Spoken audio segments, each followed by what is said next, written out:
As we were finishing up the roof on this structure, it started to rain, and it rained all night long. It rained so much that our woods are flooded. Just to give you an idea of how much and how long it rained. It was crazy. We haven't had this kind of rain in a long time. So this is our little bridge that goes into our wooded part of our property, and you can see it looks like a pond now. Right here is that, you can see that line. That's my retention area. Right here you can see that. That's the wall, and this is where the ground should be. This is where the upper level our property is. And we dug this out to hold water. So you can imagine if I fell down right here, I would be in pretty deep, probably up to here with water or more. A lot of people are afraid of flood properties, and for good reason. Property damage, lack of use, I get it. But we like it here so much that we are okay with it. I'm not justifying. I'm not trying to convince myself. This is really like, it adds a challenge and it does add expense, but we enjoy the area and the yard is so beautiful, and we enjoy the wildlife and the little pond. And believe it or not, this water will recede quickly. Usually when it floods, it's gone within a day or two. It'll go down quick and then we're back to normal. But we have to plan systems around things like this, and this is why it's been important for us to have raised structures and also temporary structures while we figure out our property. We've been developing a property plan for the last 4 years basically while we've been here. We've been watching our property, raising the land in certain areas, bringing in fill dirt, contouring, and it's been a lot of work. We've had to move around stuff several times. If I had built a big workshop when I moved in, I probably would have A, had it flooded, B, not been happy with the location. It just wouldn't have made sense. So I'm glad that we're taking the slow path and working through all the obstacles we face. You know, just seeing how this property works out for us before investing too much in it. So that's why we have worked on and used like the enclosed trailer as a building. It just made sense for us during that period of our life. So anyway, what are we gonna do now on this flood day? Well, we're gonna keep working.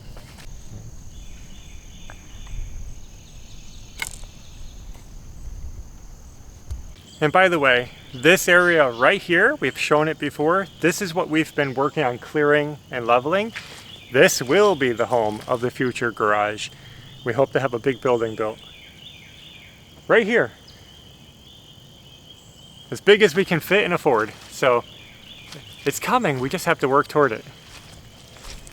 So we decided to come over to our mobile home property. This is our investment mobile home that we started working on. We're standing in the back entry / dining room. This is the back bedroom, laundry area. Coming through our galley kitchen, bathroom. This is the living room where the front door comes into the house.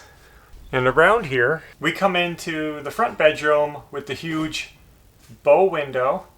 And this is the room that we want to work on today. That's why we stopped by. We've been waiting to get to this project for so long. And today just feels like the right day to do it. We can take a break from some of the things at home and work where it's dry. So we are working on paneling the walls. We've had a long time to think about these walls and decide what we wanted to do on them. And at the last minute, we changed our mind and we have a new flow, new plan. You're gonna see it in a moment. Since we're changing our plans, I have to change my mud rings. On our electrical boxes, we installed mud rings, which are these little things right here. And ours will be too skinny for the new wall covering. So I'm gonna thicken them up a little bit. Originally, our wall coverings were gonna be thinner. Okay, so I'm just gonna go around the room, swap out these little baby skinny ones for the thicker ones, and we'll be ready to start installing walls.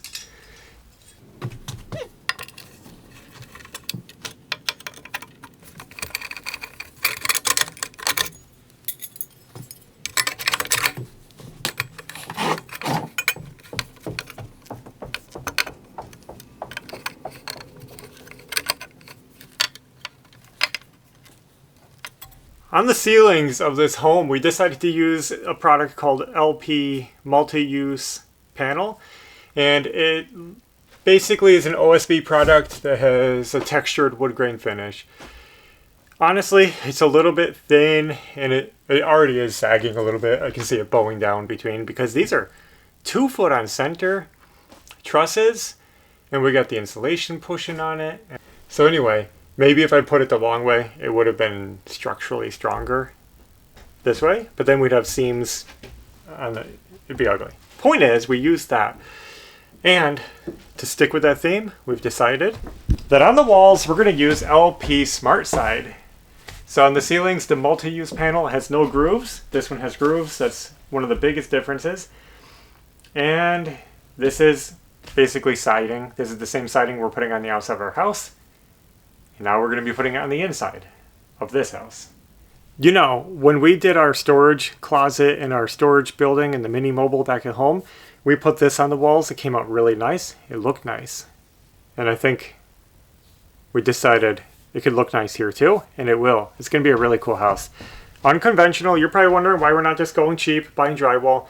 We hate drywall. It's moldy, it's crumbly, it's papery, it's rocky, it's just not what we want to deal with in a house like this. And this house isn't built to hold a lot of weight, and it tends to move because the ground isn't stable. So let's not deal with drywall, let's keep it simple.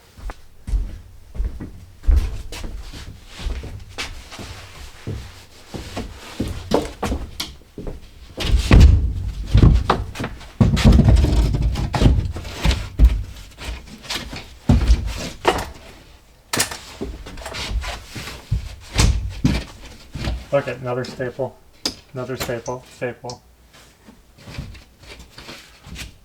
Yeah. Let me just get this under it. It's hitting this before it's hitting this. Yeah. You could give it a little notch.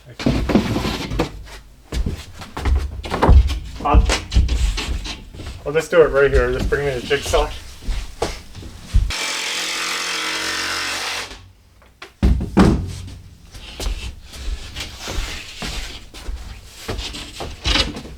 I feel like I might have made my outlet hole bigger than I needed to. Well, I don't know for the next one. Okay.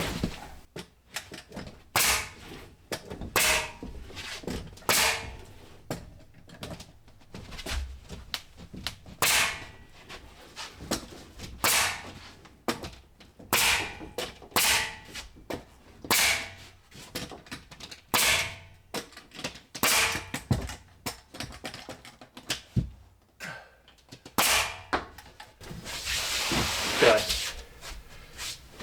Good. So we have some panel warpage just from sitting around so long, and the panels they have a natural bow to them, so they're pushing out away from the wall, and especially if, I mean, look at it, we got insulation we're pushing against. It's hard to get them to lay flat, but otherwise it looks good. First panel done.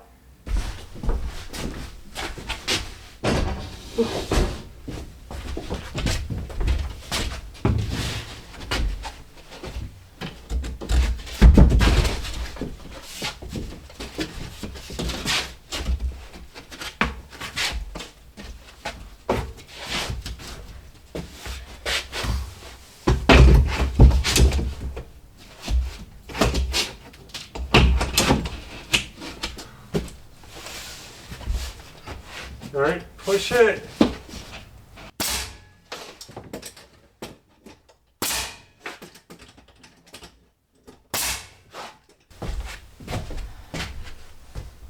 Looks good. That is looking clean.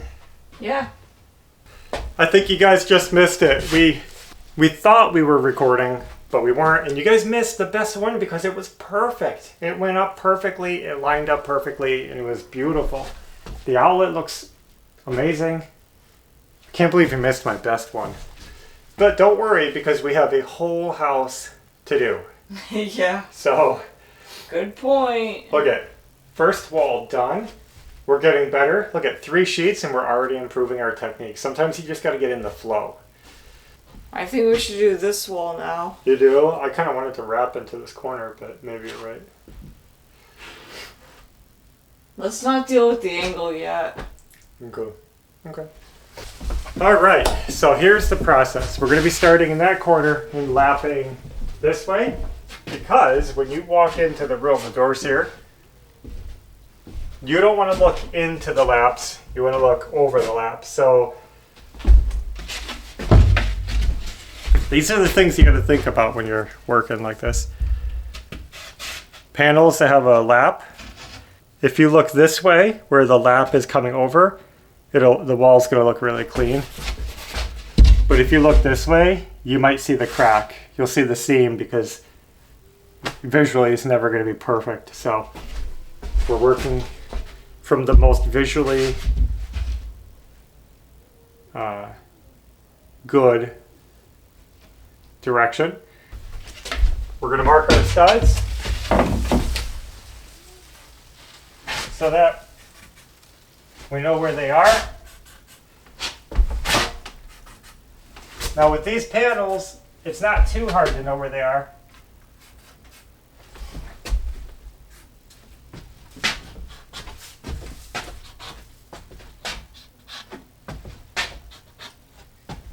Staple needs to come out.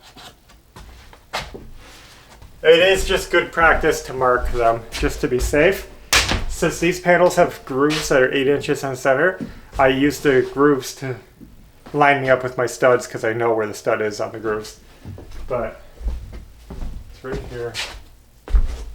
All right.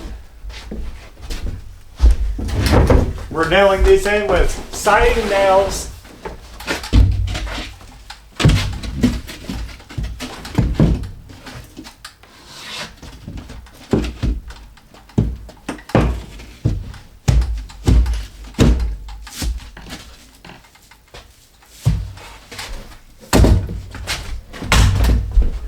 Because it's the right tool for the job, right fastener for the job, right?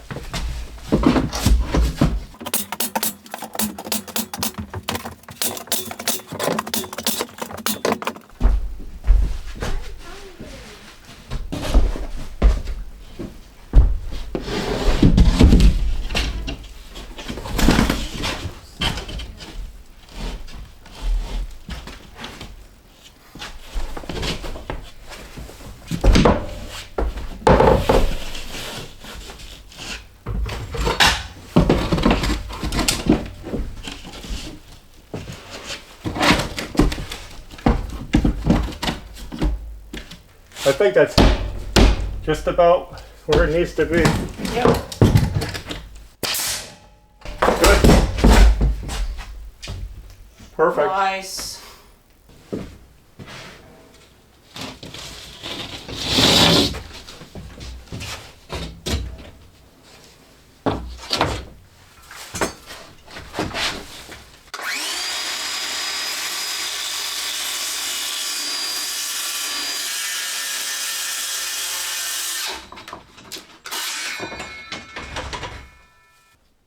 Hopefully.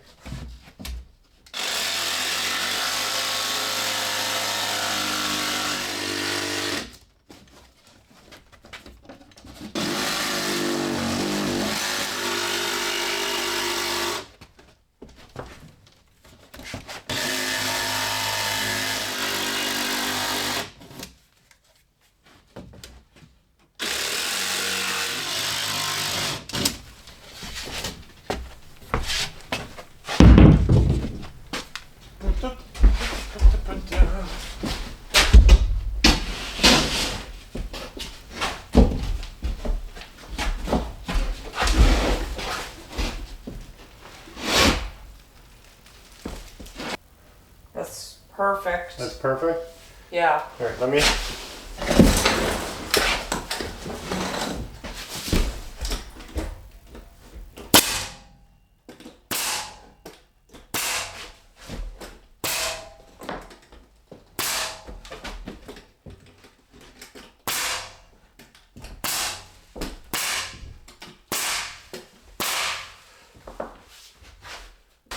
I haven't shown you my new tool yet. This is the DeWalt. What is this called? I don't know. I think it's called a construction jack. And I've used my clamps, my trigger clamps, as spreaders and lifters for a long time. But then I saw this. This is pretty cool. And basically, it sits on the floor and it acts like a jack. And you can see it has a trigger and it just lifts. And you can lift like over 300 pounds with this. And you can lift it up and you could also lower it down. Or you could do like the full slide with a big button on here. So 3 different actions. It's really cool because we can put it under here and push the panels up tight into the ceiling where it's sagging down.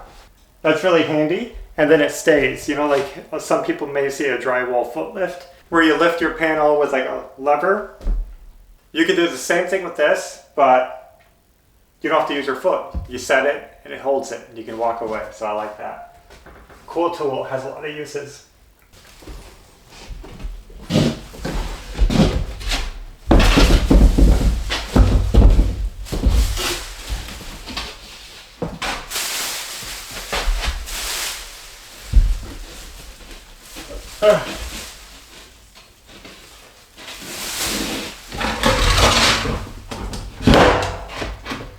There's spray foam up here. You want to pick that out first? Oh, yeah.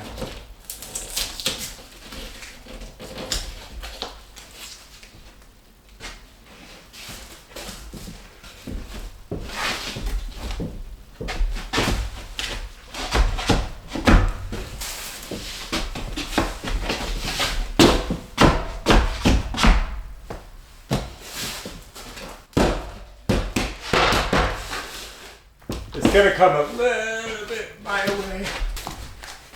Well, that corner needs a little bit of little strip, but we'll hit that later. But look at it, we just finished another wall. I know you guys hate it when I address the comments, but hear me out. So we get this comment a lot that you never finish anything. Let's just appreciate that we finished something. And yeah, the room isn't finished and the home isn't finished, but every video is about finishing something and each step gets us one step closer. So this is how we look at it in our life, is look at what we've finished. And we try to take pride in our accomplishments each day. If you only look at the big picture, like if you only look at the end goal, it's hard to be satisfied, but you got to really appreciate the small accomplishments. That's what matters more than anything. People always say it's the journey, not the destination. And this is it. Yeah. So, look at it. Finish the wall. Looks great. Finished another wall. No problems. No miscuts. Nothing. Everything is 100% perfect. Yep. If anything, this outlet is off like 1/8 of an inch. Maybe 1/4 inch, but you know, the cut, it's perfect. I'm so happy that this went so smoothly and that we can get rolling on this project again. This is perfect. Like I said, we were going to do a different wall covering. That's why we were waiting, because we were waiting to order enough for the whole house. Changed our mind and decided to do this because we can buy this locally. We can buy it as we need it, room per room, room by room.